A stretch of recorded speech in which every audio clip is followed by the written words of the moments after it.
passed. Amelia Earhart was now an airplane pilot. Chapter 4. Amelia Takes Off. With her pilot's license in hand, Amelia flew in some air shows.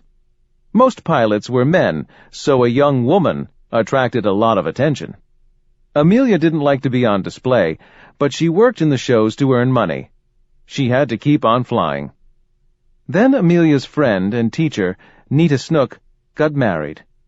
Just as Amelia feared, her friend's flying days were over. Nita would now be a wife and mother. So Amelia needed another instructor.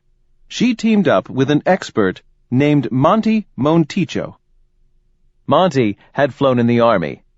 He also did stunt work flying in the movies. Monty taught Amelia a lot. She even learned to do tricks in the air like huge upside-down loops. Now she felt like trying for a flying record. Amelia wanted to see how high she could go. Amelia didn't tell anyone her plans. She had an instrument put in her plane. It measured how high above ground the plane was. In the early 1920s, planes didn't fly as high as they do today. One reason was because the cockpits were open. At higher altitudes, there is not much oxygen to breathe. Amelia knew she could pass out if she went too high, but she was willing to risk it. It took 2 attempts. Amelia flew through fog and sleet. She finally made it to 14,000 feet, more than 2.5 miles high. Then, her plane's engine began to fail.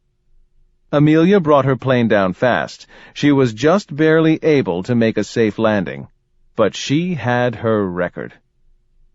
Although Amelia loved to fly, she soon found out that she couldn't support herself just by flying. There were no big airlines or airplanes yet. People did not travel by plane.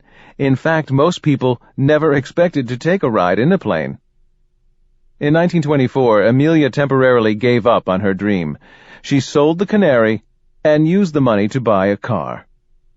You might guess that Amelia would pick a practical automobile, like the Ford Model T. She didn't. She bought a fancy yellow convertible. If she couldn't fly in the air, she would at least have the feeling of flying across the ground.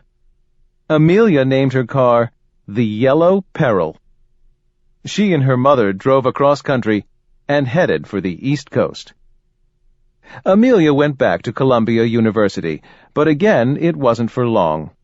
She had to drop out again. As usual, the problem was money. Sam Chapman followed Amelia out east. He proposed marriage again. It was tempting. Amelia was now 28 years old. Most people thought women this age were already old maids. If Amelia married Sam, she wouldn't have to worry so much about money. However, Sam would want her to stay at home and have children. Amelia had to decide. To her, the choice was very clear. Amelia told her sister Muriel of her decision. "I don't want to marry him," Amelia said. "I don't want to marry anyone." Amelia couldn't stand the thought of giving up her freedom. The next job Amelia found was in Boston. She worked at Dennison House, where she took care of poor children. Amelia really liked the job. She knew she was doing something worthwhile. Flying was now limited to weekends, but she watched other pilots with interest. In 1927, a man named Charles Lindbergh made news all over the world. He was the first pilot to fly alone across the Atlantic Ocean. It took him more than 33 hours to fly from Long Island, New York, to Paris. A woman from London, named Amy Guest, wanted to be the first woman to fly across the Atlantic. Guest was not a pilot, so she would set the record just by being a passenger in the plane. George Putnam, a book publisher in New York, was going to oversee her attempt. However, Amy's family wouldn't let her go, so George Putnam had to find another woman. And this time, He wanted a pilot. Putnam ran a big publishing company, so he knew a lot of people. He was good at making deals. Putnam asked a friend to find the right woman for the trip.